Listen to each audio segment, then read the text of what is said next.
Start. समाज की जटिलताओं पर नज़र रखने वाले विशेषज्ञों का यह मानना रहा है कि अगर व्यवस्था में वंचित समुदायों के लिए उचित जगह हो और उनके जीवन से जुड़े अधिकार और न्याय सुनिश्चित किए जाएं, तो ज़्यादातर लोग कानून व्यवस्था के दायरे से टकराव के रास्ते पर जाने से बच जाएंगे। लेकिन आम तौर पर सरकारों को ऐसे विचारों पर समय पर ध्यान देने की ज़रूरत नहीं लगती। शायद यही वजह है कि व्यवस्था से भरोसा टूटने जैसी समस्याएं खड़ी होती हैं और ज़्यादा लंबा खींचने पर जटिल शक्ल अख्तियार कर लेती हैं।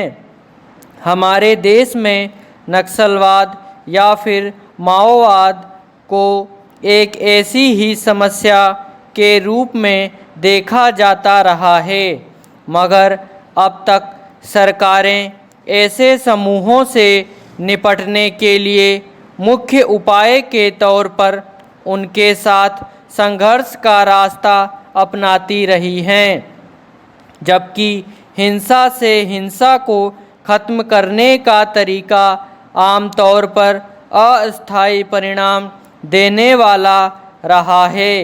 इसके बरक्स पुनर्वास के वैकल्पिक उपाय शायद ज़्यादा बेहतर नतीजे देने वाले साबित हों।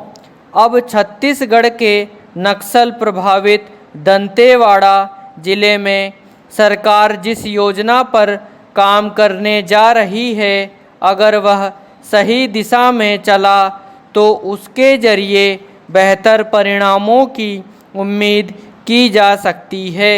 पैरा। दंतेवाड़ा के पुलिस अधीक्षक के मुताबिक ज़िले में लोन वर्राटू यानी घर वापस आइए का अभियान चल रहा है, लेकिन अब उसके बाद के चरण पर काम शुरू हुआ है। इसके तहत आवासीय कॉलोनी विकसित की जा रही है, जहां आत्मसमर्पण कर चुके नक्सलियों को आवास के साथ साथ रोजगार का प्रशिक्षण भी दिया जाएगा, ताकि वे समाज में बेहतर जीवन जी सकें। इस योजना के तहत आत्मसमर्पण करने वाले नक्सलियों के पूर्व समूहों की ओर से उन पर खतरे सहित ग्रामीण आबादी में उनके सामने खड़ी होने वाली मुश्किलों का ख्याल रखना भी एक मकसद है। विराम। पैरा। इसके लिए गांवों और उनकी आबादी में जोखिम के लिहाज से अलग अलग इलाकों को चिन्हित करके उसी मुताबिक सुरक्षा के इंतजाम भी किए जाएंगे। यूँ भी अगर व्यवस्था से निराश व्यक्ति अगर फिर से उस पर भरोसा करता है, तो उसे बनाए रखने की जिम्मेदारी सरकार की ही है। इसलिए अगर नक्सलवाद या फिर माओवाद का रास्ता छोड़कर कोई व्यक्ति मुख्य धारा में लौटना चाहता है, तो उसके सामने अनुकूल परिस्थितियां भी होनी चाहिए। जाहिर है, ऐसी इच्छा रखने वालों के लिए अगर सरकार पुनर्वास सहित रोजगार आदि की व्यवस्था कर रही है, तो इन्हें सकारात्मक इंतजाम माना जा सकता है। विराम। पैरा। यह किसी से छिपा नहीं है कि आमतौर पर सरकारी तंत्र या व्यवस्था में उपेक्षा और वंचना के शिकार लोग जब उम्मीद खो देते हैं, तो इसका नतीजा कई बार उनके राह भटकने के रूप में सामने आता है। इस क्रम में ऐसे लोग कई बार सरकार से बगावत का रास्ता अख्तियार करने वाले समूहों के प्रभाव में भी आ जाते हैं।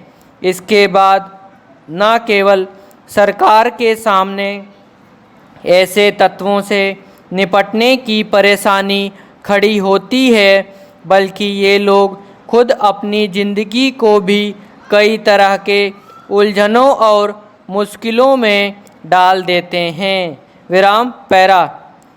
यह सब उनके सामने वर्तमान के संकट और भविष्य के अनिश्चित या धुंधले होने की वजह से होता है। दरअसल मुख्य समस्या अभाव और वंचना से जुड़ी रही है। अगर सरकार सामाजिक और आर्थिक न्याय सुनिश्चित करने के सिद्धांत को व्यवहार में लागू करने पर जोर दे तो शायद नक्सलवाद या माओवाद जैसी धाराएं अपनी जड़ें नहीं जमा सकें। बहरहाल हिंसा और विद्रोह का रास्ता छोड़कर मुख्य धारा में लौटने वालों के लिए बेहतर जीवन स्थितियां बनाई जा रही हैं तो यह स्वागत योग्य है, लेकिन ध्यान रखने की ज़रूरत होगी कि यह पहली समस्या के दीर्घकालिक हल की ठोस इच्छा शक्ति के साथ आगे बढ़े। विराम पैरा। आपराधिक छवि वाले नेताओं के रिकॉर्ड का चुनाव में खुलासा करने के अपने आदेश की अवमानना पर सुप्रीम कोर्ट ने तीखी टिप्पणी की है। कोर्ट ने कहा, राजनीतिक व्यवस्था के अपराधीकरण का खतरा बढ़ता जा रहा है। इसकी शुद्धता के लिए आपराधिक पृष्ठभूमि वाले व्यक्तियों को कानून निर्माता बनने की अनुमति नहीं दी जानी चाहिए, मगर हमारे हाथ बंधे हैं। हम सरकार के आरक्षित क्षेत्र में अतिक्रमण नहीं कर सकते। हम केवल कानून बनाने वालों की अंतरात्मा से अपील कर सकते हैं।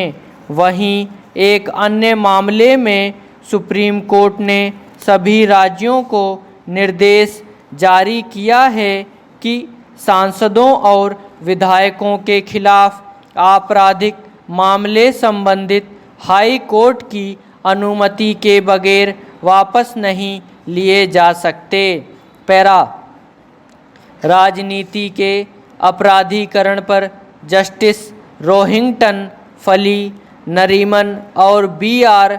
गवई की पीठ ने कहा कि उन्होंने समय समय पर कानून निर्माताओं से अपील की कि वे इसके लिए संविधान में आवश्यक संशोधन लाएं, मगर इसका बहरे कानों पर असर नहीं हुआ।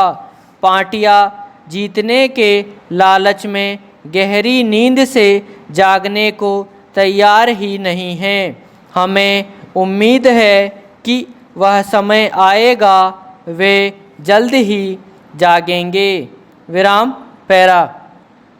जासूसी सॉफ्टवेयर के जरिए नेताओं, पत्रकारों, जजों, सामाजिक कार्यकर्ताओं की जासूसी के मामले में दायर याचिकाओं पर सुप्रीम कोर्ट ने सुनवाई सोमवार तक टाल दी। केंद्र के आग्रह पर सुनवाई टाली गई है। इससे पहले सीजेआई एन.वी. रमन्ना की अध्यक्षता वाली बेंच ने याचिकाकर्ताओं पर सख्त टिप्पणी की। सोशल मीडिया पर इस मुद्दे को लेकर अलग बहस चलाने पर नाराज़गी जाहिर की। उन्होंने नसीहत दी, कोर्ट में जो सवाल पूछे जाते हैं उनका जवाब वहीं दें, सोशल मीडिया पर नहीं। सीजेआई ने कहा, सोशल मीडिया पर बात रखनी है तो अलग बात है, पर यह प्रक्रिया कोर्ट के समानांतर ना चलाएं। विराम पैरा समाप्त।